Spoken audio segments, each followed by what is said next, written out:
A persimmon is a fruit that is not super well known in the United States, but it is one of the most delicious, and it is super easy to grow. I'm going to take you on a year-long journey the whole way from the dormant tree to watching it bud out, to harvesting, to preserving and tasting. So let's get going today on organic gardening in North Carolina.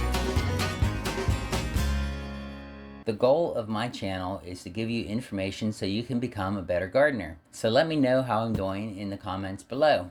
And while you're down there, go ahead and click the like, because that really helps Google, YouTube to send it out to a wider audience. And if you're not subscribed, why not? Go ahead and click the subscribe and click the bell so you get notified and don't miss anything. Each persimmon is packed with a lot of nutrients.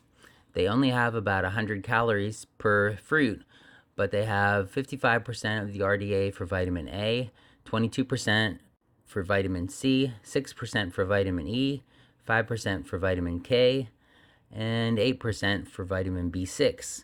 They also got potassium, copper, and magnesium. Persimmons are also a good source of thiamine, which is vitamin B1, riboflavin, B2, folate, magnesium, and phosphorus.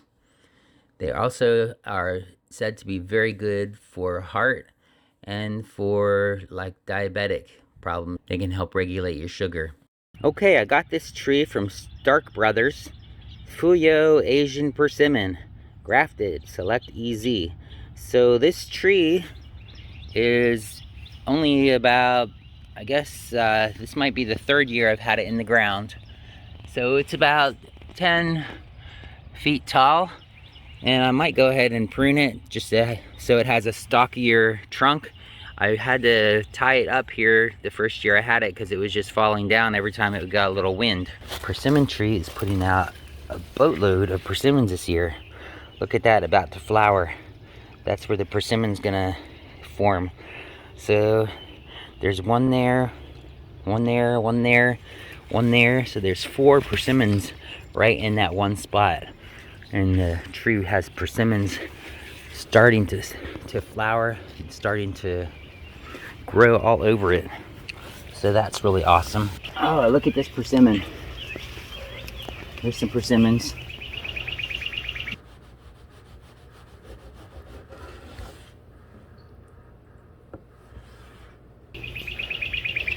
Here's our persimmon tree, and it's got some persimmons on it. There's a little one. There's some other bigger ones over around on the other side. Here's one. It's got quite a few persimmons on it this year. And look at those persimmons. That's huge. Look at that. Huge. They're hard still. They're not ripe yet. So I usually leave them out here. There's more there, and there's more way over there. Can you see the ones way on the other side? Yep. Yeah, there's quite a few. This is only my second or third year of this persimmon tree. What about the persimmons? Yeah. Yeah, look at those persimmons. Those are going to start turning ripe soon, and we'll be able to eat some. There's where the fruit was, but it dropped off, dropped to the ground. So unfortunately, I may have left it too long, or it might just be a little wet on the outside, and it still might have some good fruit on the inside.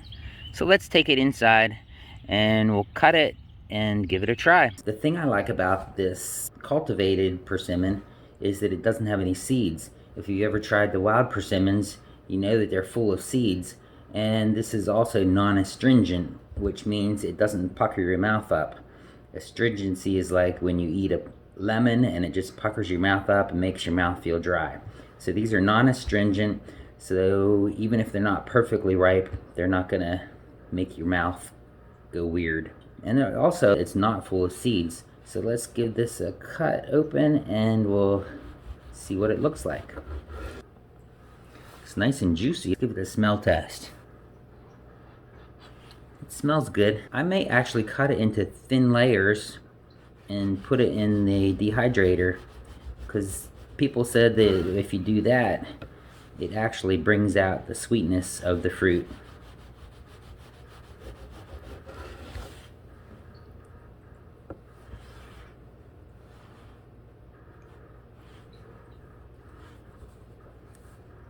So you can see that might have been a little bit too ripe, although it does it does still smell good, so maybe it'd be okay.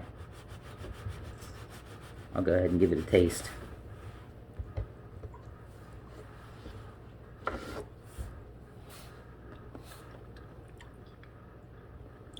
Yeah, it still tastes good. It's on the verge of being too bad though. But the bottom of the fruit looks a lot better. So let me take this bottom piece and I'll give this a taste test. Yep, it tastes good. Okay, now let's look at what we dehydrated. Actually, I've only got one left because I ate the other ones. Okay, so it dehydrates down. I dehydrated this about a day, and actually turns into a pretty fruit, doesn't it? You can see the veins that you couldn't even see before it was dehydrated. And someone was asking me what this fruit tastes like. So the last time I tried it, I really concentrated to see if I could figure out what it tastes like. And the closest thing I could come to was an apple that was super sweet. So let's go ahead and eat this one, and I'll try and see if I can think of any other flavor that it might be. It's so pretty, I hate eating it. It's a little chewy. My grandma used to make apple schnitz, which are dehydrated apples. You don't dehydrate them until they're like crunchy, but you dehydrate them until they're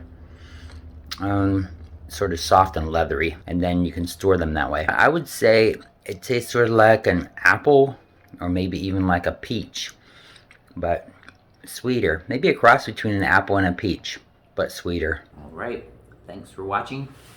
Have a blessed day. We'll see you all again real soon.